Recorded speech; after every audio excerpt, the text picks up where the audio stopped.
Quero ler com você Jó, capítulo 4, a partir do versículo 3. Vocês estão comigo? Diz assim a palavra: Tu tens ensinado a muitos e tens fortalecido mãos fracas. As tuas palavras têm sustentado os que cambaleavam e tens fortalecido os joelhos vacilantes. Mas agora que chegou a tua vez, tu te perturbas, e ao ser atingido, te desanimas. Sabe, nós precisamos entender aqui o conselho de Elifaz para Jó, que estava passando um momento muito difícil na vida dele. E nesse momento ele faz uma exortação para o seu amigo Jó. Ele fala assim: você era aquele cara que sempre socorria as pessoas, que quando alguém estava passando por alguma luta, você ia lá, você animava, você fortalecia os joelhos que estavam cambaleando, e era mesmo, porque Jó, ele orava até pelos seus filhos, se talvez os filhos dele estivessem pecando, para que Deus tivesse graça e misericórdia. Mas ele fala para Jó: mas Jó, agora que é com você, agora que a luta é com você, agora que você está passando, né, por algo difícil, agora que você está enfrentando uma enfermidade, agora que você está enfrentando um luto, agora você está passando por um desafio financeiro, agora você vai desanimar. Você era alguém que tinha sempre uma palavra de vitória, você era alguém que sempre tinha uma palavra de ânimo, mas agora que alguém está sofrendo, que você está sofrendo, você desanima. Deus me traz aqui essa noite para dizer para você: chegou a hora de você levantar a tua cabeça. Levanta a tua cabeça. É certo que Jó passou por muitos traumas, e que muitas vezes nos faz entrar nessa onda do inimigo são os traumas. Coisas que você colocou muita expectativa, que você gostaria que aquilo acontecesse. Talvez isso está no seu inconsciente. Coisas que às vezes você orou, você buscou e você achava que ia dar certo, você achava que ia acontecer e de repente não aconteceu, deu errado. E às vezes por conta disso você não acredita mais. Olha como é que é a sutileza do inimigo. Porque Jó, gente, verdadeiramente ele passou por muitos traumas. Pensa, ele perdeu saúde, ele perdeu reputação, ele perdeu bens, ele perdeu filhos.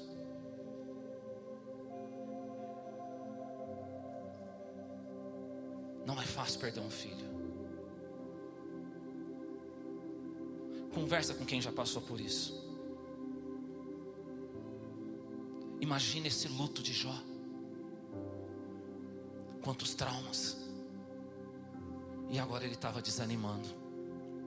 E talvez você chegou aqui, você estava desanimando. Mas o que Jó não sabia, e nós já sabemos, é que aquilo que ele estava vivendo era apenas um capítulo. Vou falar de novo. Era apenas um capítulo. Porque quando nós olhamos em Jó 42, a palavra vai dizer que Deus mudou a sorte de Jó e deu a ele o dobro de tudo que ele tinha.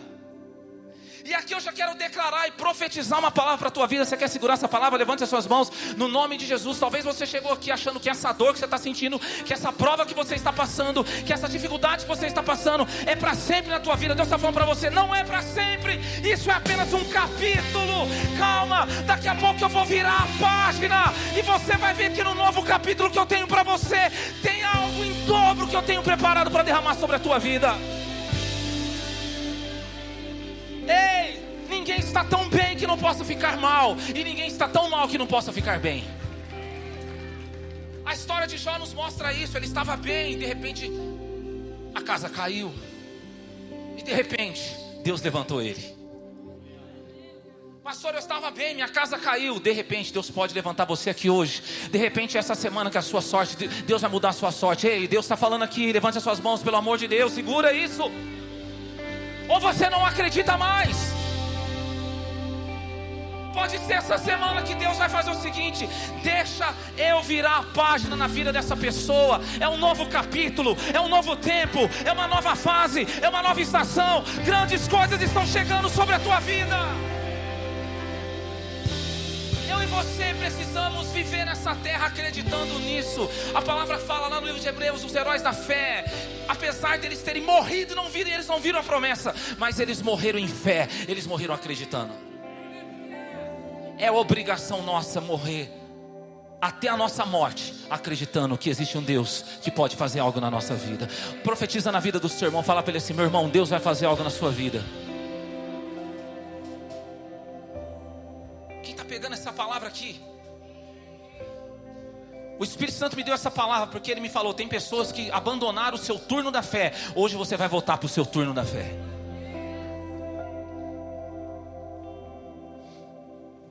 Ele faz aqui neste momento. Ele foi uma voz de Deus na vida de Jó. Agora que é com você, você está assim. Deus está falando para você aqui hoje: desfaça esse nó da garganta, levanta a tua cabeça, levanta as suas mãos, porque eu tenho um novo capítulo para a tua história. E sabe, é sobre isso que eu quero pregar para vocês. Vocês estão comigo aqui? Vocês estão preparados para essa palavra? Diga assim: eu vou voltar. Desse jeito o inferno nem vai tremer, irmão. Depois você vai jantar, amém? Gasta energia aqui agora, depois você treina. Faz uma esteira hoje à noite. Aleluia, levante as suas mãos pela fé. Diga assim, ó: eu vou voltar a acreditar no que Deus tem na minha vida. Diga assim, ó: eu acredito na vida de Deus, no que Deus tem na vida dessa pessoa que está do meu lado. Mas eu acredito também no que Deus tem para a minha história.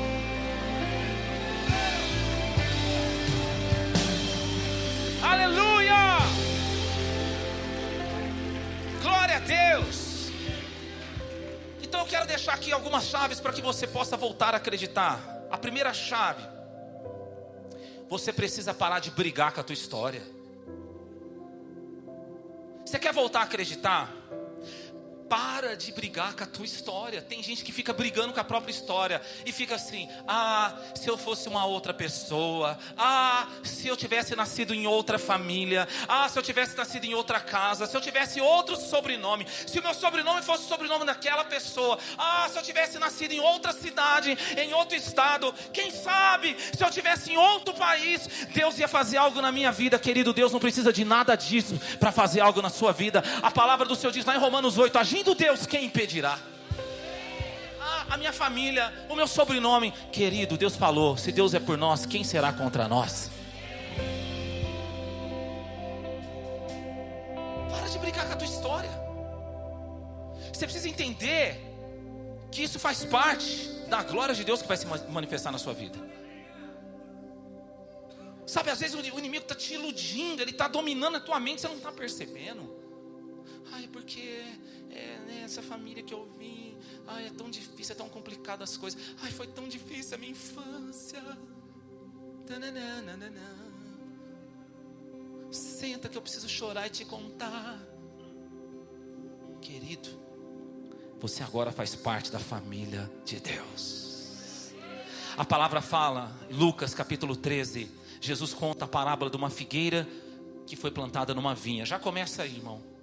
Olha a parábola que Jesus falou: uma figueira foi plantada na vinha, num lugar que tinha nada a ver com a figueira.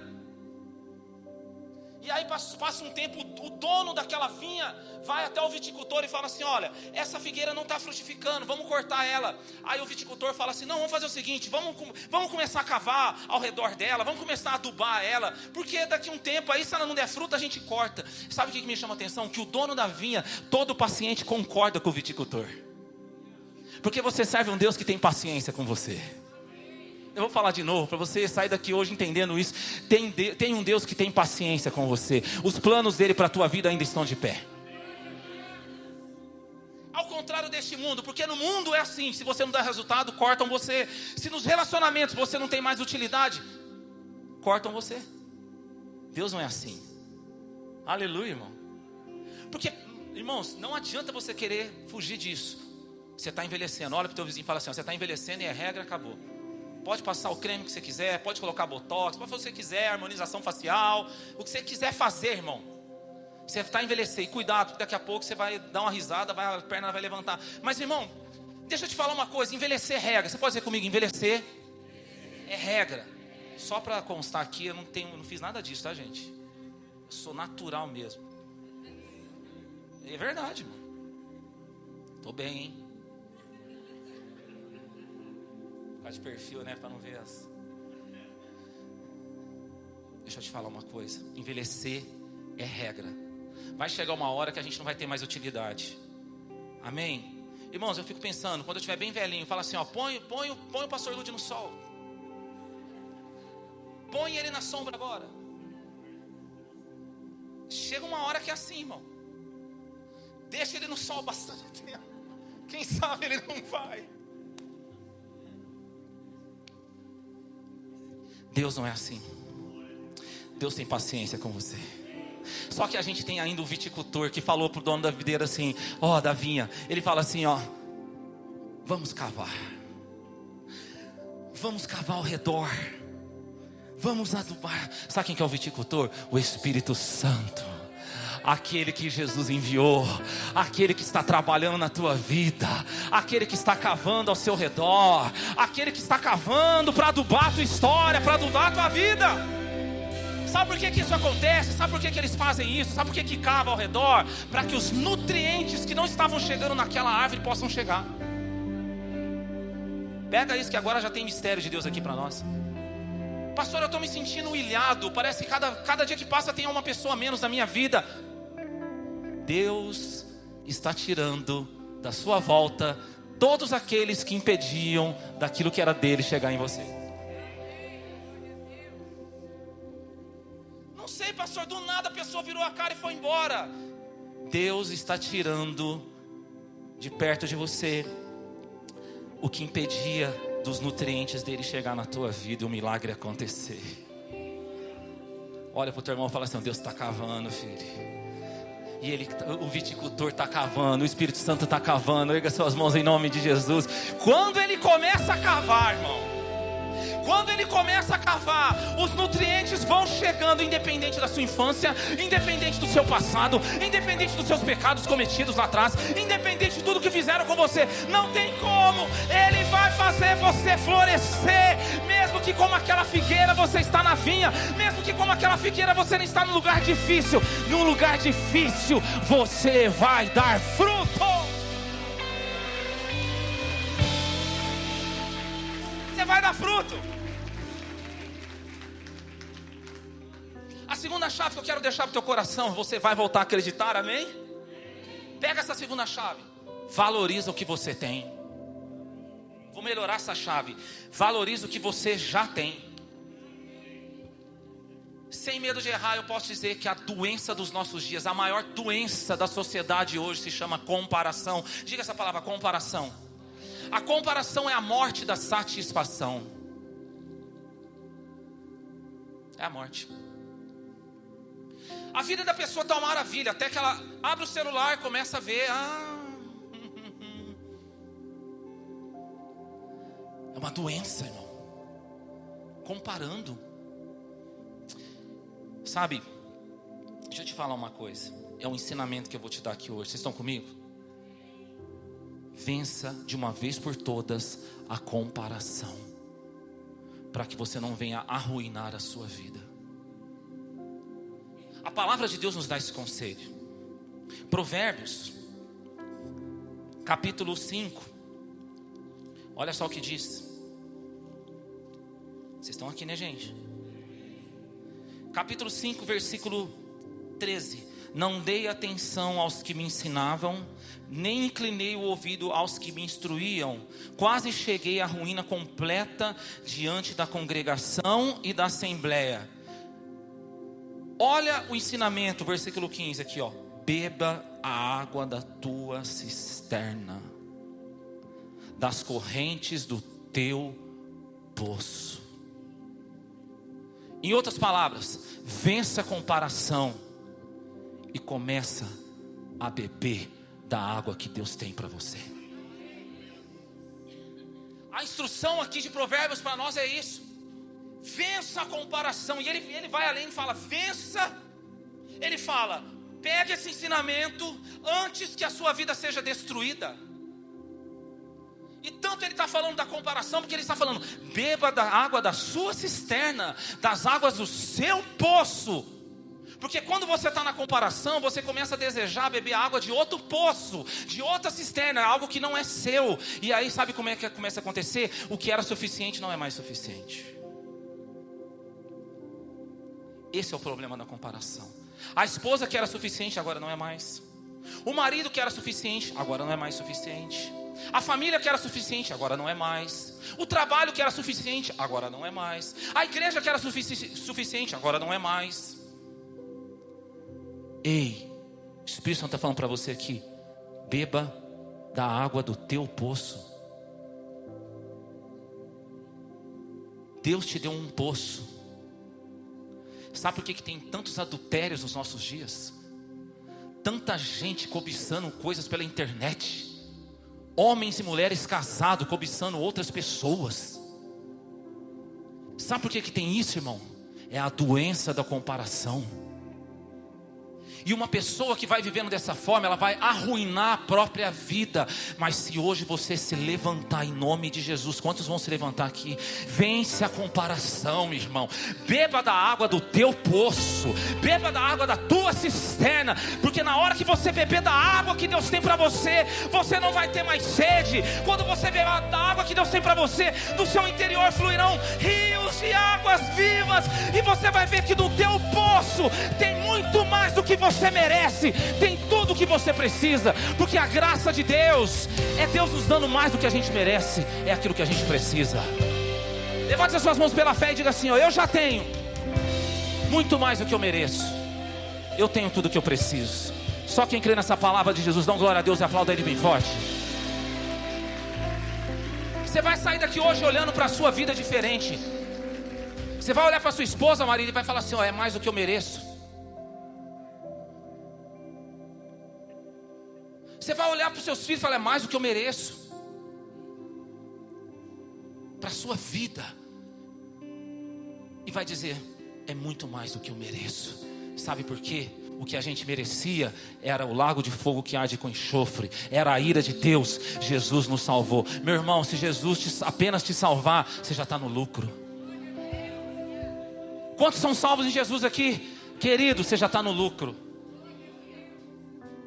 Quem está pegando essa palavra aqui? Deus está falando para você hoje: eu te dei um poço, eu te dei uma cisterna. Beba dessa água. Olha para o teu vizinho, cutuca ele, vê se ele está acordado. Pelo amor de Deus, deixa ele dormir não.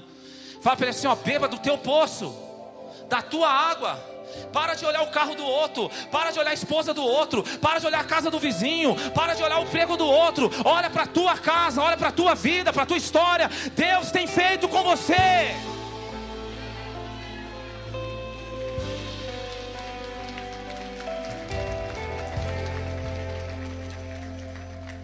Aleluia! Quantos vão voltar a acreditar? A terceira chave que eu quero deixar para o teu coração: assuma de uma vez por todas a sua identidade. Pega essa terceira chave, pelo amor de Deus. Assuma de uma vez por todas a sua identidade. Diga comigo: identidade. Queridos, 8 bilhões de seres humanos no planeta Terra, até mais um pouco agora. E você tem a sua digital, é única. Vou falar de novo. A sua digital é única. A maior balela que eu já ouvi na minha vida é que a gente é igual. Querido, isso é bobeira. Todos nós temos o mesmo valor diante de Deus, mas você não é igual a essa pessoa que está do seu lado. Deus nos fez diferente. Essa é a grandeza do nosso Deus. A sua digital é única. Deus deu uma identidade exclusiva para você. Você não precisa querer ser outra pessoa, porque Deus deu uma identidade para você. Sabe quando Deus vai usar você? Quando você for quem Ele fez você para ser. Quando você assumir a identidade que Ele colocou em você, você tem uma identidade. Sabe quando Jesus foi para o deserto, Ele foi tentado pelo diabo. Sabe aonde o diabo tentou Ele? Na identidade. O diabo chega para Ele e fala assim: ó, se você é o Filho de Deus. Mas ele tinha acabado de ouvir nas águas do batismo a voz do Pai que veio do céu para ele e disse assim: tu és o meu Filho amado, em quem me comprazo. Querido, ele sabia quem ele era. Você precisa saber quem você é. Você tem que assumir a sua identidade. Você tem que ser uma pessoa verdadeiramente autêntica. Assume a identidade que Deus te deu. Se você ainda não sabe qual é, vai de joelhos na presença de Deus. Ele vai revelar para você quem é você, qual é o plano que Ele tem para você, qual é o propósito que Ele tem para você, qual é a direção que Ele tem para a tua vida. Quando você fizer isso, tudo vai mudar. Talvez você vai mudar a forma que você está vivendo. Você vai mudar. Você não é o que as pessoas estão falando que você é. Você é o que Deus diz que você é. Às vezes rotularam você. Às vezes o inimigo colocou um rótulo em você. Colocou uma armadura que não é a sua armadura. A palavra fala, 1 Samuel capítulo 17, quando estava tendo a grande batalha, aquele grande clássico ali, aquela guerra dos filisteus contra o povo de Deus. Se levantou o gigante Golias, e ele marchou 40 dias e 40 noites pedindo alguém para lutar com ele. Ninguém se apresentava, nem um rei Saul, que já nem sabia mais quem era, um ex-ungido. Nenhum daqueles que estavam ali se levantaram para lutar, mas um jovem pastor de ovelhas, cheio do Espírito Santo, homem segundo o coração de Deus, chega naquele lugar e fala: eu vou vencer esse gigante. Só que o que me chama a atenção é que na hora que Saul fala para ele ir, Saul colocou uma armadura nele.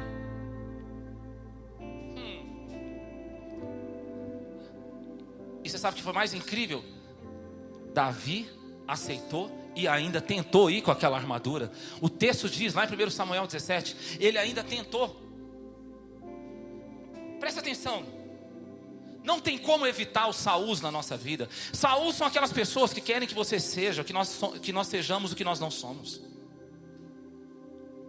Só que você pode ser autêntico e dizer: não, eu não quero essa armadura, eu não vou tentar andar com essa identidade, essa não é a minha identidade, não, eu não sou essa pessoa, eu sei quem eu sou em Deus, eu sei quem Ele me fez para ser. Eu não sou um drogado, eu não sou um viciado, eu não sou um adúltero, eu não sou amargurado, eu não sou um desanimado, eu sou um homem, uma mulher, que lavado e remido no sangue de Jesus, alguém cheio do Espírito Santo, chamado por Deus para pregar as boas novas do reino, chamado por Deus para glorificar o nome dele nessa terra. Ele aceitou.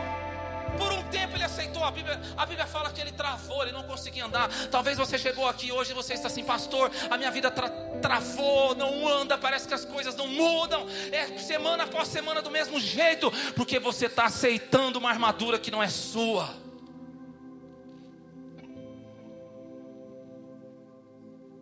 Eu tinha 6 anos de idade quando meu pai me viu cantando pela primeira vez. Ele disse para mim assim: você vai ser um cantor, você vai fazer muito sucesso.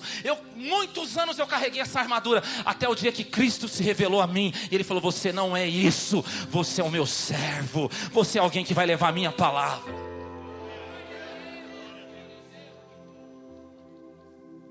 Você precisa hoje tirar a armadura que alguém colocou em você. Qual é o rótulo que você está na sua vida, que você está carregando? Qual é a armadura? Qual é a armadura que colocaram em você, como Saul colocou? Quem sabe não está a hora de você lá na tua casa, seja você esposa, marido, filho, pai, no seu trabalho, quem sabe não está na hora de você ser autêntico e dizer: não me trata assim. Eu não sou essa pessoa que você está imaginando. Eu sei qual é a minha identidade. Eu não vou aceitar um relacionamento abusivo. Eu não vou aceitar um relacionamento tóxico. Eu não sou essa pessoa.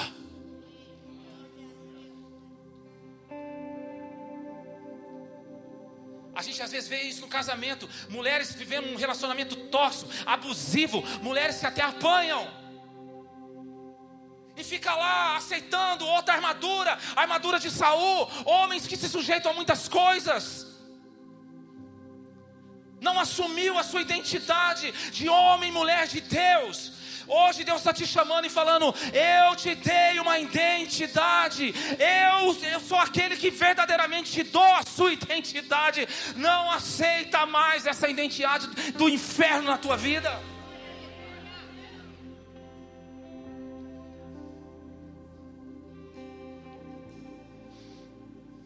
Quando Davi tirou aquela armadura, hoje se você estava carregando uma armadura que não é sua, hoje você vai tirar. Eu já posso até ouvir o barulho dessas armaduras caindo por terra aqui, no nome de Jesus. Quando ele tirou, ele pegou as 5 pedras, ele era treinado com aquelas pedras, essa era a identidade dele. Ele pegou a funda dele, aquilo era a identidade dele. Foi assim que ele venceu o leão, foi assim que ele venceu o urso. Ei querido, foi assim que ele venceu aquele gigante. tivesse com a armadura de Saul, ele ia perder. Mas quando ele assumiu a sua identidade, ele venceu. E aqui eu já tenho uma palavra para você. Quantas pedras ele pegou, igreja? Quantas ele usou? Levante as suas mãos, eu quero liberar algo profético sobre a tua vida. Quando você assumir a sua identidade, verdadeiramente tudo que você tentou viver fora da sua identidade, foram muitas tentativas, nada aconteceu. Na sua identidade, você vai acertar de primeira. Você vai acertar de primeira. Você pode ficar de pé no teu lugar.